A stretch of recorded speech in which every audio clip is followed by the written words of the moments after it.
নিজের আপনজনদের birthday cake কিংবা new year সেলিব্রেশনের cake যদি নিজেই তৈরি করে ফেলা যায় তাহলে ভালোই হয় কিন্তু। আসসালামু আলাইকুম ভিউয়ার্স, সুইটস এন্ড বেকিং এ সবাইকে স্বাগত। আশা করি সবাই অনেক বেশি ভালো আছেন।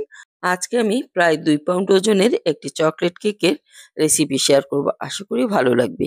আমি শুকনো উপকরণগুলি নিয়ে নিচ্ছি। এখানে 1/4 কাপ পরিমাণে আমি দিয়ে দিলাম ময়দা, বেকিং পাউডার 1 চা চামচ,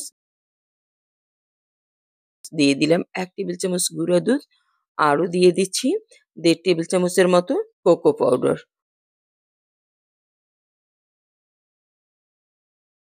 সবকিছু দিয়ে আমি 2-3 বার চেলে নিব। আপনারা এটা যত বেশি চালবেন তত বেশি কেকটা সুন্দর হবে। আমি অফ স্ক্রিনে আরও 2 বার চেলে নিয়েছি। এখন এখানে আমি 3টে ডিমের সাদা অংশ প্রথমে নিয়েছি। এটাকে বিট করে ফোম করে নিব। আপনারা এভাবে ডিমের সাদা অংশগুলো আলাদা করে নিতে পারেন। হয়ে গেল। এখন আমি একটা ইলেকট্রিক বিটার দিয়ে এটা করে নিচ্ছি। আপনারা চাইলে হুইক্স দিয়ে কিংবা যেভাবে যে স্বাচ্ছন্দ্য বোধ করেন সেভাবেই ফোমটা করে নিতে পারেন। এই যে তৈরি হয়ে গেল। এখন এর মধ্যে আমি দিয়ে দিচ্ছি চিনি। যখন দেখবেন যে এরকম ফোম হয়ে গেছে সে অবস্থায় চিনিটা দিয়ে আবারও বিট করে নিতে হবে। আমি অল্প, অল্প করে চিনি দিয়ে বিট করে নিচ্ছি। কারণ সব চিনি একবারে দিয়ে বিট করা যাবে না। এই যে দেখুন, অল্প, অল্প করে দিয়ে নিতে হবে। আর বিট করে নিতে হবে। যখন দেখবেন যে এটা সুন্দরভাবে মেল্ট হয়ে গেছে সে অবস্থায় দিয়ে দিতে হবে ডিমের কুসুমগুলি। তারপর দিয়ে দিলাম ভ্যানিলা এসেন্স 1 চা চামচ পরিমাণে। তারপর আবারও বিট করিয়ে নিতে হবে। এই যে আমার এটা তৈরি হয়ে গেল। যখন দেখবেন যে ড্রপটা পড়ে মিশে যাচ্ছে না তখন বুঝবেন যে এটা তৈরি হয়ে গেছে। এখন আমি দিয়ে দিচ্ছি তেল। এখানে আমি 2 টেবিল চামচের মতো তেল নিয়েছি। তেলটা না দিলেও চলে। সবকিছু দিয়ে আবারও একটু আমি ফাইনালি বিট করে নিলাম। হয়ে গেছে এটা, এই যে দেখুন রেডি। এখন শুকনো উপকরণগুলি অল্প, অল্প করে দিয়ে মিক্স করে নিতে হবে। যদি সবগুলি শুকনো উপকরণ একসঙ্গে দিতে যান তাহলে হবে কি দলা পাকিয়ে যেতে পারে। ভালোভাবে মিক্স করা সম্ভব হবে না। এভাবে ঘুরিয়ে, ঘুরিয়ে ফোল্ডিং মেথডে এটা মিক্স করে নিতে হবে। উল্টাপাল্টা করে মিক্স করা যাবে না। তাহলে কিন্তু কেকটা বসে যাবে। কেকটা ভালোভাবে ফুলবে না। এই যে দেখুন অল্প, অল্প দিয়ে আমি মিক্স করে নিচ্ছি। আপনারা চাইলে হুইস্ক দিয়েও মিক্স করে নিতে পারেন। এই যে দেখুন এটা মিক্স হয়ে গেছে। এখন আমি একটা 7 ইঞ্চি সাইজের মোল্ড নিয়েছি। এতে একটু তেল ব্রাশ করে তাতে বেকিং পেপার বিছিয়ে সম্পূর্ণটুকু ব্যাটার এর মধ্যে আমি দিয়ে দিব।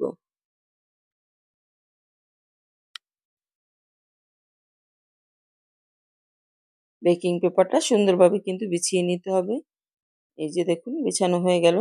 এখনো সম্পূর্ণ ব্যাটারটুকু আমি এর মধ্যে দিয়ে দিব।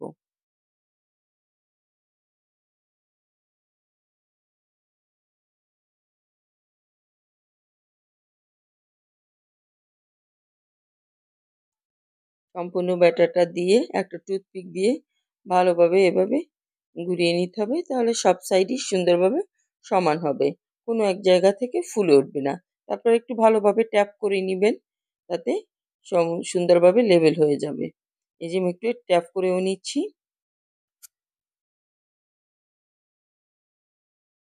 এখন এটা আমি একটা ইলেকট্রিক ওভেনে 170 ডিগ্রিতে 40 মিনিটের মতো বেক করে নিয়েছি। সুন্দরভাবে এটা দেখুন বেক হয়ে গেছে। আমি ঠান্ডা করে সাইডগুলো ছাড়িয়ে নিলাম একটা নাইফ দিয়ে। তারপর বের করে নিচ্ছি।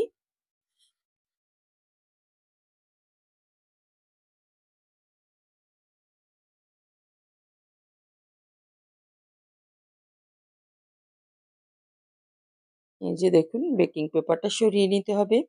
তৈরি হয়ে গেলে সুন্দর নরম তুলতুলে একটা চকলেট স্পঞ্জ কেক। এখন এটাকে ডেকোরেশন করার পালা। আমি এখন এর জন্য ক্রিমটা তৈরি করে নিব। এর জন্য আমি এখানে 1 কাপ পরিমাণে হেভি ক্রিম নিয়েছি। হেভি ক্রিমের সঙ্গে অন্য কিছুই মিক্স করব না। এটাই আমি বিট করে নিচ্ছি সুন্দরভাবে। তৈরি করে নিব। ওভার বিট করা যাবে না। প্রথমেই একটু লো হিটে বিট করে তারপর হাই হিটে এটাকে বিট করে নিতে হবে যতক্ষণ পর্যন্ত এটা উল্টে নিলে যেন পড়ে না যায় সে পর্যন্ত। তৈরি হয়ে গেল।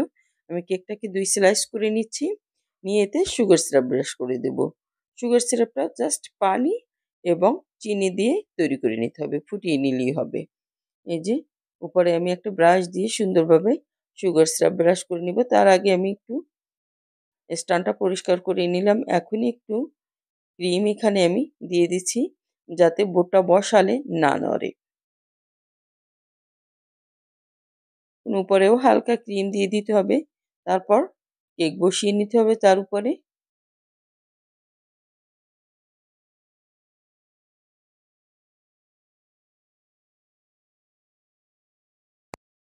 সব জায়গায় আমি সুন্দরভাবে সুগার সিরাপ ব্রাশ করে দিচ্ছি।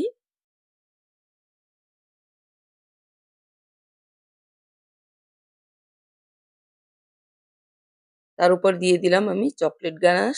এটা আপনারা যতটুকু চকলেট নেবেন তার অর্ধেকটা পরিমাণে হেভি ক্রিম দিয়ে গলিয়ে নিবেন। মাইক্রোওয়েভে দিলে 30 সেকেন্ডের মতো গলাবেন। আর না হলে আপনারা এটা গরম পানির উপরেও গলিয়ে নিতে পারেন। এই যে দেখুন উপরে এখন ক্রিমটা দিয়ে দিচ্ছি সুন্দরভাবে। একটা প্যালেট নাইফ দিয়ে এটাকে লেবেল করে নিতে হবে।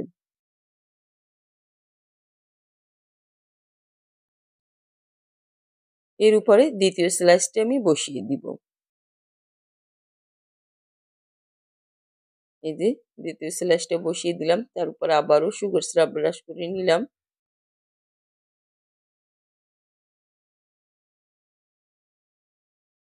দিয়ে দিচ্ছি চকলেট গানাশ। চকলেট গানাশটা দিলে হবে কি খেতে অনেক ভালো লাগবে। খুবই টেস্টি হবে এই কেকটা। তারপর প্যালেট নাইফ দিয়ে এটাকে একটু লেবেল করে নিলাম। এর উপরে আবারও আমি দিয়ে দিব ক্রিম। এর উপরে আবারও আমি পাইপিং ব্যাগ দিয়ে ক্রিম দিয়ে নিলাম। পাইপিং ব্যাগ দিয়ে দিলে হবে কি কেক কুটিং করার আর প্রয়োজন হয় না। একবারই ক্রিমটা দিয়ে কেকটাকে লেবেল করে নেওয়া যায়। সাইডেও দিয়ে দিচ্ছি একবারে আমি।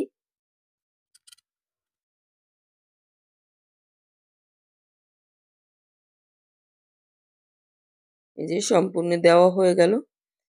এরপরে লেবেল করার পালা। আমি প্যালেট নাইফ দিয়ে দেখ সুন্দরভাবে লেবেল করে নিচ্ছি। এটাকে স্মুথ করার বিষয়টা হলো কি যতটা আপনি প্র্যাকটিস করবেন ততই হাতের কাজটা সুন্দর হবে। একদিনে কোনো কিছুই করা সম্ভব না। মানুষ প্র্যাকটিস করতে করতে অনেক সুন্দর ডিজাইন করে কিন্তু। এই যে দেখুন এটা প্রায় প্লেন করা হয়ে গেছে অনেকটাই। এরপর আমি একটা স্ক্রাবার দিয়ে আবার একটু প্লেন করে নিব সাইডগুলি। একটা স্ক্রাবার দিয়ে আমি একটু লেবেল করে নিলাম। এই যে স্মুথ হয়ে গেল সাইডগুলি। এখন উপরটা আবার প্যালেট নাইফ দিয়ে আমি একটু ক্রিমগুলি সরিয়ে দিচ্ছি। এই যে স্মুথ করা কমপ্লিট। এখন উপরে আমি আবার চকলেট গানাশ দিয়ে দিচ্ছি।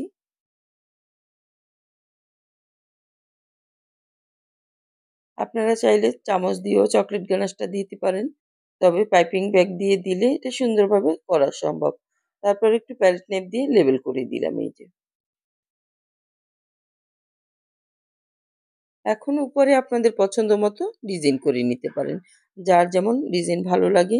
আমি একটু অনিয়ন নজল দিয়ে সুন্দরভাবে একটু ডিজাইন করে দিচ্ছি। একটু ফুল দিয়ে দিব সাইডে।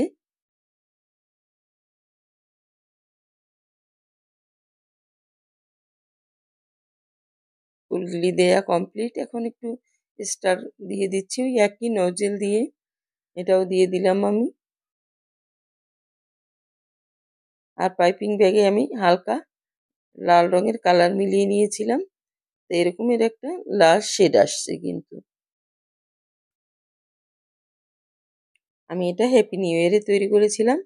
তাই এখানে 2025 লিখে দিয়েছি। আপনারা বার্থডেতে তৈরি করলে বার্থডে লিখে নিতে পারেন বা যে যা খুশি যার পছন্দ মতো লিখে নিবেন।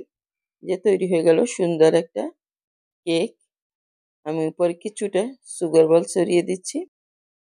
এতে কেকটা দেখতে অনেক আকর্ষণীয় লাগে। আশা করি আজকের কেকটা আপনাদের কাছে অনেক বেশি ভালো লেগেছে।